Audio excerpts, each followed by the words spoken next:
राजद का झंडा लहरेगा, महाराजगंज में लहरेगा। रणधीर सिंह का नाम सुन के भ्रष्टाचार भी कहरेगा। आओ अब की मिलजुल के सब संकल्प करें, रणधीर सिंह के कंधे पर जिम्मेदारी का बोझ धरे। कामयाबी चूमेगी चरण जब मेहनत होगी गंभीर, कामयाबी चूमेगी चरण जब मेहनत होगी गंभीर। आया है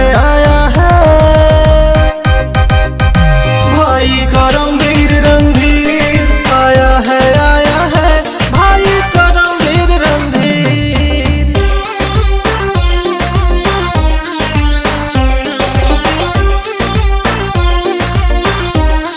Music by Prince Pawan.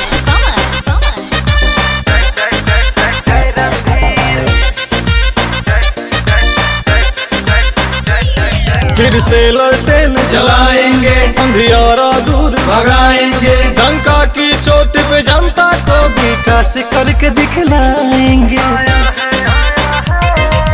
अब की बार सबका दिल जीत लेना है, सिकवा गिला को प्रेम से अपने सींच देना है।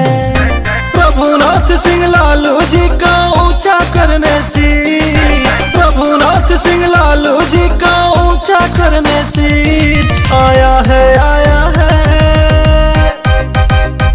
भाई करमवीर रणधीर, आया है भाई Karambir Randhir. Mahi Digital Recording Studio, Chhapra.